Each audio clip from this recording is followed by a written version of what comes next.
Salut tout le monde, bienvenue dans cette nouvelle vidéo. J'ai le très grand, gigantesque, giga, voilà, bref, comme dirait Lana qui touche le plafond.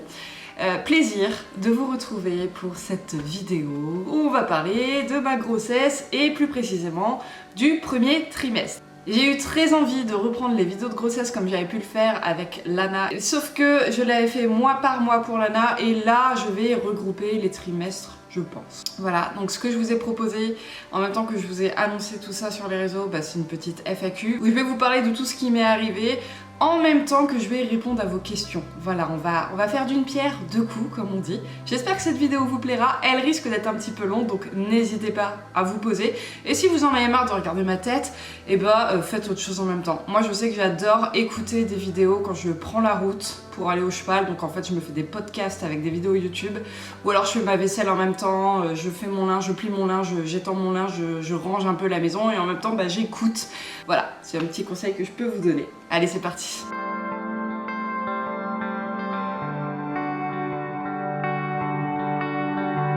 Je suis munie du coup de mon téléphone où j'ai fait quelques petites captures d'écran de quelques-unes des questions que vous m'avez posées sur Instagram et sur YouTube. Je suis munie du coup de mon petit carnet de grossesse et pour ceux que ça intéresse, on sait jamais, hein, c'est un petit carnet de grossesse que je me suis créé, que j'avais également pour Lana.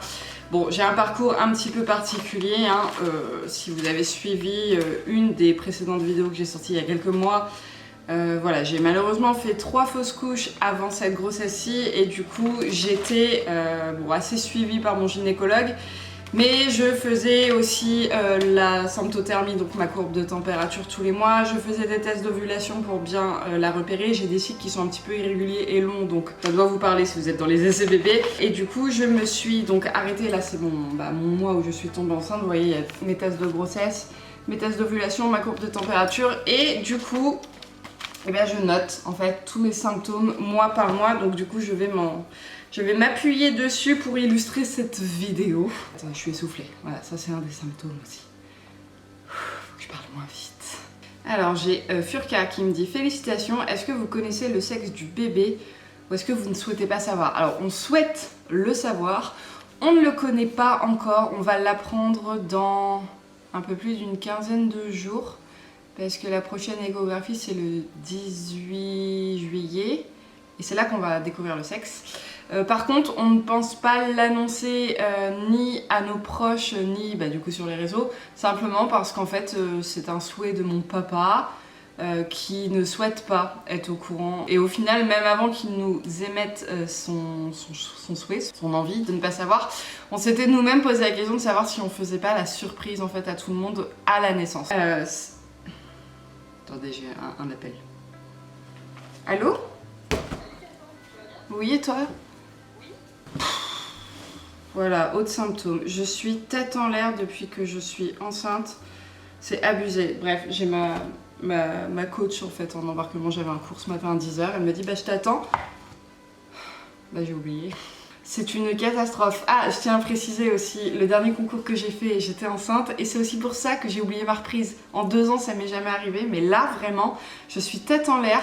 J'espère qu'à la mode, ça ne m'arrivera pas. Putain, ouais, mais je me sens trop mal à l'aise, quoi. Encore quand c'est des trucs que j'oublie pour moi, ça va, mais quand tu mets quelqu'un d'autre en porte-à-faux en même temps...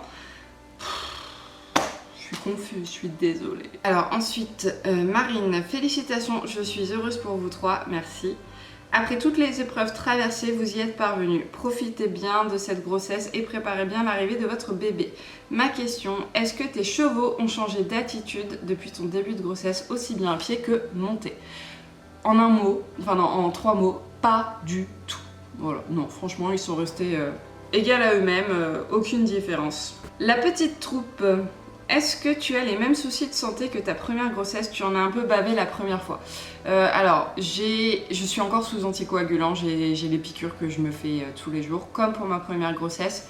Ça, c'est dû à mes antécédents de phlébite, donc voilà, on m'a mis sous... Alors, c'est pas Inoep comme j'avais pour Lana, là c'est Lovenox. Ça fait un peu plus mal d'ailleurs, le produit est un peu plus douloureux, mais voilà, c'est du préventif, c'est pas un traitement. C'est aussi pour ça que je me permets de monter à cheval, parce que ça aurait été un traitement d'anticoagulant comme j'avais lorsque j'ai fait mon AVC. Là, j'avais interdiction de faire du cheval, hein, parce que c'est trop dangereux. Donc voilà, par contre, le gros problème, et ça c'est la question que je me pose, est-ce que je vais y avoir droit ou pas? J'espère pas, mais en même temps, je sais que j'ai une chance sur deux de le refaire. C'est la dermatose polymorphe gravidique que j'avais eue au 3e trimestre pour l'ANA. Je ne sais pas si vous vous rappelez ou si vous avez suivi, et pour ceux qui viennent d'arriver en cours de route, en fait, pour faire gros, mes cellules ont fait une réaction allergique aux cellules de mon bébé et mon corps a réagi par une éruption de boutons sur tout le corps pendant 3 mois qui ne passaient pas. J'ai une grosse cicatrice ici parce qu'on m'a envoyé en biopsie pour pouvoir analyser et confirmer que c'était bien ça. Et en fait, le seul traitement, si on peut dire que c'est un traitement pour vous soigner de cette maladie, c'est l'accouchement. Voilà, il faut juste que bébé sorte pour que vous vous sentiez mieux. Donc je ne sais pas si je vais le revivre, je croise les doigts pour moi aussi, parce que vraiment c'est hyper pénible, vraiment très pénible à vivre, et ça a duré 3 mois, en principe c'est au dernier trimestre que ça arrive. Mais j'ai aussi eu des témoignages de femmes à qui c'était arrivé beaucoup plus tôt, et quelque part j'ai de la chance, moi, dans mon malheur. On verra bien, en tout cas j'espère pas, vraiment pas. Ensuite, Ingrid, hors passion, encore félicitations, merci. Et je rejoins plusieurs commentaires pour les questions. Comment Lana a-t-elle réagi en apprenant la nouvelle et maintenant? Quelles sont les différences entre ta première et ta deuxième grossesse? Est-ce que tu n'as pas peur d'être trop fatiguée à la motte? Montée enceinte change-t-il des sensations, l'équilibre? Où en êtes-vous dans votre projet de déménagement? Ah, ça fait beaucoup de questions, mais ce sont des questions très intéressantes, je trouve. Comment Lana a-t-elle réagi en apprenant la nouvelle? Je pense que je vais vous mettre des petits extraits de vidéo parce qu'en fait on l'a filmé. On lui a annoncé tout simplement à son anniversaire pour ses 4 ans. Il faut savoir que Lana, ça fait 2 ans qu'elle nous réclame un petit frère ou une petite sœur, sans savoir véritablement ce que c'est, ce que ça implique et ce que ça va lui demander de supporter, je pense. Donc forcément elle était très très contente, et donc on lui a annoncé à son anniversaire. Au moment de l'ouverture des cadeaux, elle avait reçu les cadeaux de la part de toute la famille en fait, et le dernier cadeau, on lui avait pas mis sur la table. En fait c'était une boîte, je vais vous la montrer juste là, mais en même temps vous allez le voir sur le petit extrait de vidéo. En fait j'ai commandé un petit doudou que je trouve trop mignon, j'ai craqué dessus. J'avais emballé... Oh, je me fatigue. Le doudou est dans un petit carton, un petit coffret que je n'arrive plus à ouvrir. Voilà, en fait, voilà, c'est une petite boîte comme ça. Donc je l'avais emballée dans un paquet cadeau. Et lorsqu'elle l'ouvrait, il y avait le doudou avec une photo de l'échographie du 1er trimestre. Sauf qu'en fait, c'était trop drôle parce que... voilà, je vais vous mettre la vidéo en même temps juste ici. Quand elle a ouvert le colis... Déformation professionnelle, le colis. Quand elle a ouvert son cadeau, en fait, elle a tout de suite vu le doudou et elle s'est dit « Oh, trop bien, papa et maman, ils m'ont offert un nouveau doudou, machin, elle adore les peluches. » Et en fait, la photo, elle a volé, donc elle a pas du tout tilté qu'il y avait une petite surprise, puis en même temps, elle est petite, quoi. Son œil s'attire sur ça, pas ça. Enfin bref, c'est normal. Du coup, je lui ai dit « Mais non, regarde là, c'est pas un doudou pour toi. Regarde bien la petite photo qui est là. Qu'est-ce que c'est ?» Elle me dit « Bah ça, c'est un bébé. Enfin, tu me prends pour qui ?» Et j'ai dit « Mais il est à qui le bébé ?» Comment ça, il est à qui le bébé? J'en sais rien, moi. Et en fait, ce qu'il faut savoir, c'est que mon petit frère est papa depuis 7 mois maintenant. Et donc du coup, c'est ce genre de choses-là, de photos-là, elle l'a vu dernièrement, mais... pour mon petit frère en fait. Et du coup elle pensait que c'était son cousin, elle dit c'est une photo de Noah quoi. Non, c'est pas Noah le bébé. Tu sais Noah. pas? Non, c'est pas Noah. Mais oui, ça ressemble à la photo de Noah. Et c'est qui la maman de ce bébé? Du coup elle a regardé ma belle-sœur qui est la femme de mon frère en disant c'est Sandrine la maman, parce que c'était la... Bon bref, j'espère que vous me suivez, c'était la maman du petit Noah qui est né il y a quelques temps. Je me dis non, c'est pas Sandrine la maman. Qu'est-ce que ça peut être? Et du coup, en fait, sur la petite photo, j'ai marqué surprise, tu vas être ma grande sœur. Et du coup, je lui ai lu pour qu'elle comprenne. Et là, ça y est, elle a percuté qu'elle allait être grande sœur et que du coup, le bébé était dans le ventre de maman. Bon, j'ai pas la vidéo, c'est trop drôle, mais à ce moment-là, je me suis levée, elle est venue, j'étais en robe, elle voulait voir le bébé, du coup, en fait, elle a soulevé ma robe devant tout le monde, donc hey, regardez ma culotte. J'ai dit, ben non, Lana, tu fais pas ça en public. Et comme j'ai mis mes mains pour cacher ma robe, elle a pris le décolleté et elle l'a fait dans l'autre sens. Enfin bref, voilà, allez, tous à poil, c'est la fête. C'était tellement drôle. Elle voulait voir le bébé en fait dans mon ventre, mais elle peut pas. Donc voilà comment est-ce qu'elle a réagi. Et alors pour la petite anecdote aussi, alors ça nous a fait beaucoup rire avec Jean, même si on sait pas trop d'où elle sort ça. La veille de lui annoncer, donc son anniversaire c'était un vendredi donc la veille de lui annoncer le jeudi, je vais la chercher à l'école et sa maîtresse me dit félicitations, j'ai appris, Lana nous a appris la bonne nouvelle, machin. Félicitations de quoi? Bah elle va être grande sœur. Alors je regarde la maîtresse, je cache un peu Lana, je suis bah merci, mais en fait elle est pas au courant, on lui a pas annoncé, on lui annonce demain. La maîtresse savait pas trop quoi dire, on a explosé de rire et elle fait bah je sais pas, elle m'a dit qu'elle allait être grande sœur, machin. Alors voilà, comme je disais, est-ce qu'elle le voulait tellement? Et parce que aussi, bah, du coup, en fait, elle a deux cousines qui vont être grandes sœurs ou qui ont été grandes sœurs et qui arrêtent pas de lui dire moi je vais être grande sœur, moi je vais être grande sœur, que du coup, bah, par jalousie, elle dit oui, bah moi aussi je vais être grande sœur et elle ment, entre guillemets, elle annonce des choses comme ça autour d'elle. Ou est-ce qu'elle l'a senti? Parce qu'il y a quelques semaines de ça, avant que je l'annonce, elle avait regardé mon ventre et elle me dit maman, je pense que t'as un bébé dans le ventre parce que ton ventre, vraiment, il a grandi. Donc voilà, je ne saurais pas d'où ça vient, je lui ai posé la question, pourquoi est-ce que t'as dit ça? Impossible d'obtenir une réponse, bon c'est pas très grave, mais il était temps qu'on lui annonce, voilà. Et maintenant, écoutez, ça va, ce qui me fait rigoler c'est que je ne peux pas oublier de me faire ma piqûre tous les soirs parce que Lana, je pense qu'elle va être infirmière plus tard. Tous les soirs, Lana me dit maman, t'oublies pas de faire ta piqûre pour le bébé, parce que bon, elle pense en fait que c'est une piqûre pour bébé alors qu'en fait c'est pour maman. Hein. Elle est pas là à crier sur tous les toits, maman elle a un bébé dans le ventre, elle est pas là à tout le temps me câliner le ventre, etc. Elle sait qu'il est là, de temps en temps elle vient faire un petit bisou, elle demande des nouvelles du bébé, des choses comme ça, mais voilà, elle continue sa petite vie, tout va bien. Quelles sont les différences entre ta première et ta deuxième grossesse? Et bien pour tout vous avouer, au niveau des symptômes, j'en ai vraiment pas beaucoup. Parce que, comme je le disais, j'ai mon petit carnet avec tous mes suivis et mes symptômes. Et bah, j'ai re-regardé il y a quelques temps mes vidéos de grossesse que j'avais fait pour Lana, parce qu'on finit par oublier. Hein. Et en fait, c'est exactement les mêmes symptômes. Voilà, alors... Je ne sais pas, étant donné que je ne connais pas encore le sexe, si j'attends encore une petite fille ou pas, et dans ces cas-là, est-ce que ce sont les mêmes symptômes? Ou est-ce que, en fait, je vais vivre toutes mes grossesses de la même façon? Toujours est-il que c'est vraiment exactement les mêmes.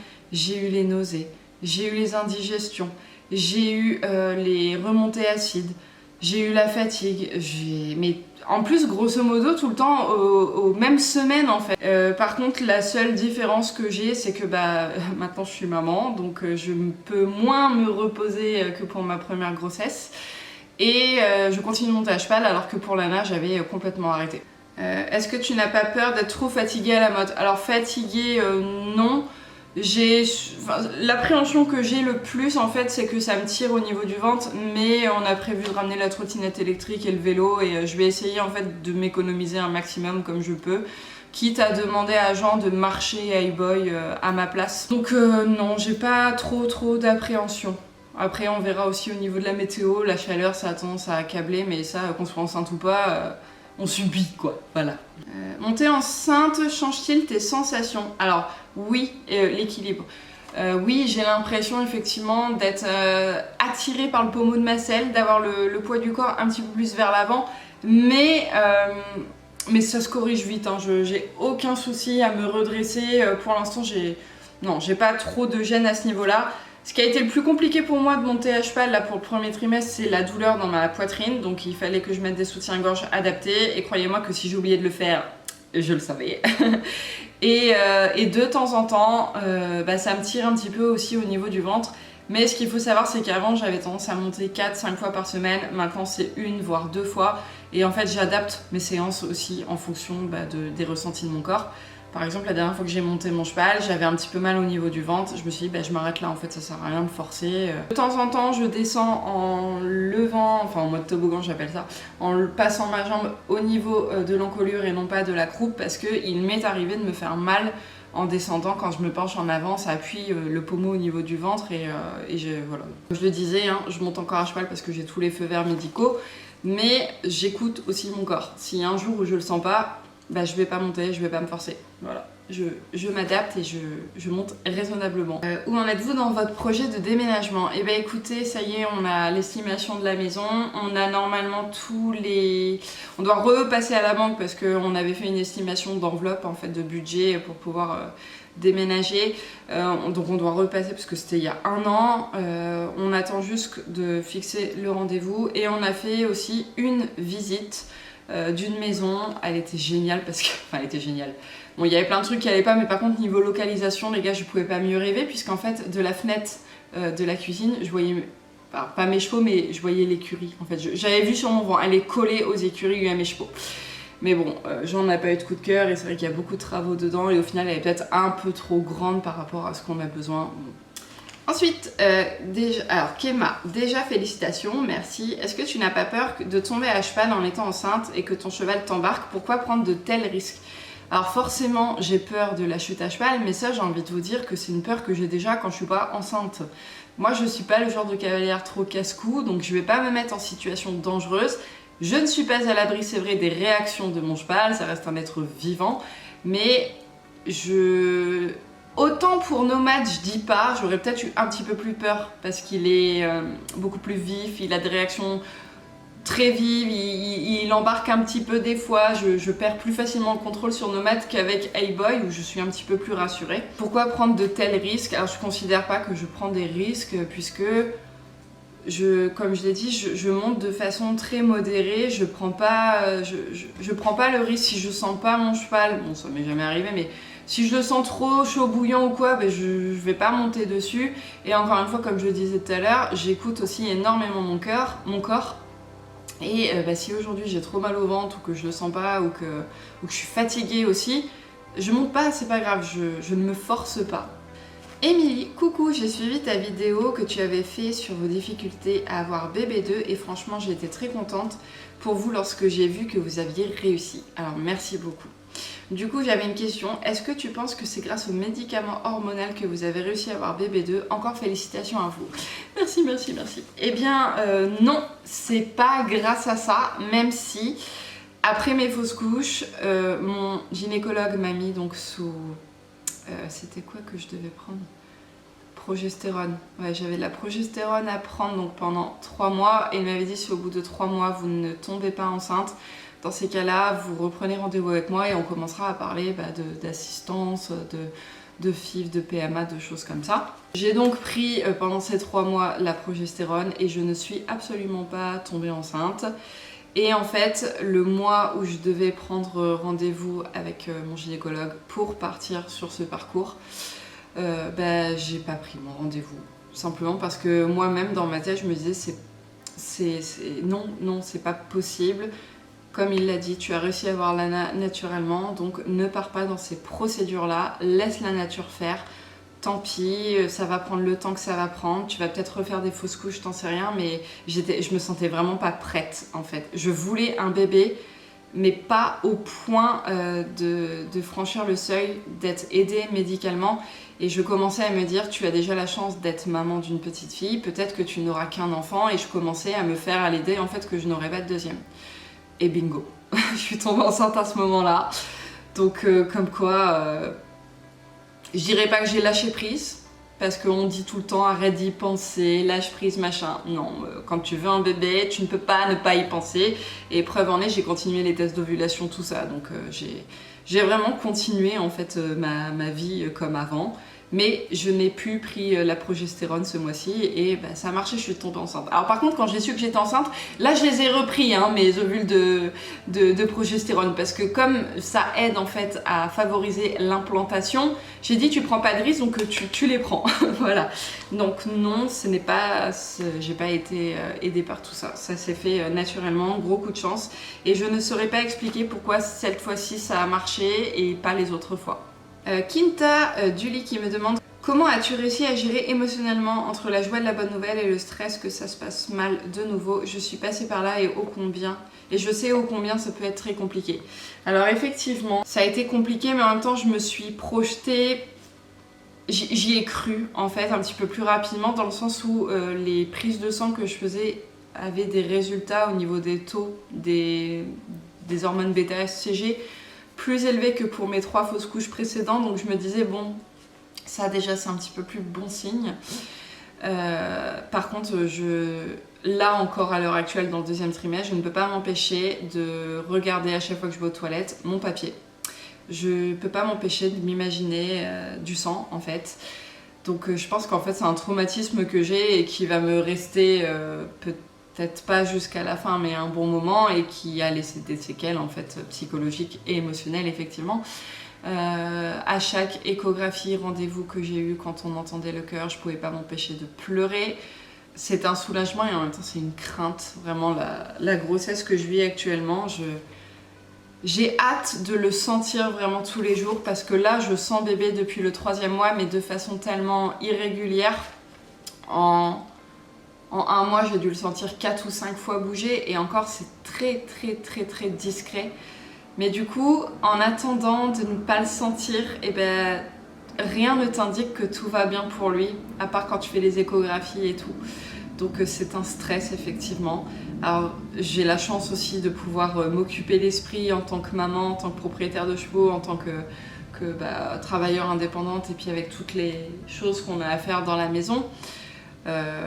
Mais ouais, on va dire je vis au jour le jour, et de toute façon malheureusement s'il arrive quelque chose, je pourrais pas faire grand chose.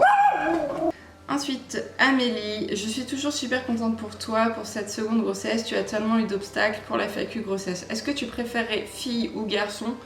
Je pense que j'aurais quand même une petite préférence pour une fille. Voilà, mais en même temps si c'est un garçon je serais très contente aussi, parce que moi à la base je voulais une fille, je l'ai eue, j'ai ma Lana, donc que ce soit une fille ou un garçon au final peu importe maintenant. As-tu des idées de prénoms? Pour les filles oui, pour les garçons pas du tout. Enfin si j'en ai, mais en fait j'en aime pas, donc si c'est un garçon on est vraiment dans le caca les gars. Quels sont tes symptômes? Pareil que pour la première grossesse, alors effectivement les mêmes que pour ma première grossesse. Je peux vous dire, donc 1er mois, j'ai senti ma nidation. Donc la nidation, pour ceux qui ne savent pas, c'est le moment où l'ovule va s'implanter dans votre paroi utérine. Et en fait ce jour-là j'ai eu de la fièvre, comme j'avais eu pour d'autres précédentes grossesses qui se sont finies en fausse couche, et beaucoup de remontées acides. Ce qui fait en fait que j'ai découvert ma grossesse 1 semaine avant d'avoir un retard de règles. J'étais censée les avoir le 18 avril, et ça je m'en rappelle parce que le 18 avril c'est le jour de mon anniversaire. Et on était en Espagne. Et en fait moi ça faisait déjà 1 semaine que je le savais. Je ne l'ai pas annoncé à Jean tout de suite parce qu'avec les antécédents de fausse couche je voulais pas encore une fois lui donner un faux espoir. Et en fait j'ai attendu le jour de mon anniversaire, donc le 18 avril, pour lui faire la surprise. Et j'ai annoncé ça, en fait je me suis appuyée sur le fait qu'on souhaitait déménager, que c'est quelque chose qu'on parlait depuis longtemps. Et à ce moment-là, en fait, on était au petit déjeuner, on est parti avec mon cousin et sa compagne, et on parlait justement de maison, de déménagement, des taux aussi, enfin bref. Et j'ai dit, tiens, en parlant de déménagement, il faudrait vraiment qu'on s'active, et je lui ai tendu une enveloppe, et à l'intérieur de l'enveloppe, il y avait mon test de grossesse avec 3 petites paires de chaussettes pour bébé. Mais il a même pas eu besoin d'ouvrir l'enveloppe, il a dit, t'es enceinte. Bon, c'est dommage, c'est vrai que malheureusement les fausses couches ont gâché un peu cette magie des annonces. Je ne savais plus comment lui annoncer parce que c'était gâché comme je viens de le dire. Voilà, il n'a pas été surpris, il a très bien compris, et voilà comment je lui ai annoncé. J'ai eu aussi beaucoup d'insomnie justement entre le jour où je l'ai su et le jour de mon anniversaire. J'ai très mal dormi la nuit, voilà. Alors je sais pas si c'était psychologique, parce que bizarrement au moment où je l'ai annoncé, ça y est, j'arrivais à dormir la nuit. Ou alors est-ce que c'était des signes aussi d'implantation, etc. Je sais pas. Les pipis la nuit, les remontées acides, voilà. Ensuite j'ai eu les tiraillements, les seins très douloureux, et je les ai encore. Ça c'est un des symptômes qui ne m'a jamais quitté depuis le début de ma grossesse. Les ballonnements digestifs aussi, j'ai été très vite rassasiée. J'ai pas eu d'envie pendant ce premier trimestre de grossesse, mais en fait, ouais, on peut pas dire que c'était des envies particulières que j'avais, mais je savais très bien ce que j'allais pouvoir manger ou pas, parce que comme je disais, j'avais les nausées, j'avais tout ça, et du coup, ce qui m'aidait, c'était les beignets à la pomme, alors que je ne mange jamais ça en temps normal. Ouais, les beignets à la pomme et aidez-moi là, les Babybel, ouais, les Babybel et les beignets à la pomme. Tout ce qui était aussi un petit peu acide, les fruits, ça pouvait passer, mais vraiment mes repas en règle générale, j'arrivais à manger, mais vraiment je digérais très mal. Et là encore à l'heure actuelle, quand il m'arrive d'avoir des nausées ou alors des remontées acides, j'ai toujours une boîte de chewing-gum à la fraise avec moi, encore une fois à la fraise. La menthe fonctionne aussi, mais je sais pas pourquoi j'ai envie de sucré et d'acidité. Je prends un chewing-gum et tout de suite ça passe, donc ça c'est fabuleux. Voilà. Au deuxième mois, ça a été le pire, hein, mais comme pour ma première grossesse, là j'avais vraiment beaucoup de nausées, la fatigue, j'étais couchée tout le temps, le moindre effort, c'est... Oh, enfin bref, c'est le pire, vraiment. Le deuxième mois, c'est horrible. J'ai commencé aussi à avoir les petites bulles dans le ventre à partir du deuxième mois. Donc ça, en fait, c'est des mouvements de bébé, mais vous sentez pas vraiment les mouvements, c'est juste qu'en fait, il vient, j'imagine... faire bouger le liquide amniotique, et c'est ça, j'imagine, les petites bulles qu'on peut ressentir. Ah oui, des cauchemars, j'ai fait des cauchemars trop bizarres et un peu glauques, malheureusement. J'ai eu l'échographie de datation. Ah oui, les cheveux très gras. Alors moi j'ai les cheveux qui graissent facilement, mais là c'était pire. Enfin je veux dire, je les lavais le matin, le soir c'était déjà huileux, dégoûtant. Au troisième mois par contre ça a changé. Ça y est, j'ai commencé à pouvoir réespacer mes shampoings, ça c'était cool. Mais j'ai toujours eu les nausées, les ballonnements, de l'acné. J'ai eu des petits boutons partout au niveau du front, des joues, du cou, des épaules et du haut du dos. J'en ai encore un peu, mais j'ai l'impression que ça y est, ça commence un peu à partir. J'ai commencé à sentir bébé bouger, et ça je suis persuadée que c'est ça, j'en suis sûre, parce qu'ayant eu déjà une première grossesse, bah il y a des choses qu'on n'oublie pas. Pour Lana, je l'avais senti à partir du 4e mois, et là au 3e mois j'ai déjà commencé à sentir. Mais le gynécologue m'avait prévenu que pour une deuxième grossesse, le ventre sort plus vite et on sent bébé aussi plus tôt. Alors comme je disais tout à l'heure, c'est des mouvements très discrets. J'en suis pas encore à sentir des vrais coups et on ne le voit pas. Moi je le sens, mais ça ne se voit pas du tout pour une personne extérieure. Je pense que là, d'ici quelques jours, semaines, je vais vraiment commencer à sentir. D'ailleurs, cette nuit, à un moment, j'étais réveillée, sûrement pour sortir Ulco, enfin bref, j'étais réveillée dans la nuit et j'ai senti un petit coup. Et j'ai dit, ah, ça y est, on va commencer à arriver au moment où on va le sentir. Et j'ai hâte parce que c'est tellement rassurant. Voilà, les gencives qui saignent, ça c'était un des symptômes que j'avais pour Lana. Là je ne l'ai pas du tout eu, mais il commence là depuis quelques jours à ressaigner. Je suis à jour au niveau dentiste, rappelez-vous, j'ai perdu 2 dents pour la grossesse de Lana. Là normalement au niveau de mes dents tout est à jour, j'ai été opérée des dents de sagesse juste avant. Donc voilà, j'ai pas de problème de dents, j'ai pas de mal aux dents non plus, donc pourvu que ça dure, parce que on va pas perdre une dent à chaque fois hein, les gars. Maux de ventre, voilà. Fatigue vers 18h, ouais, le soir toujours un peu fatiguée.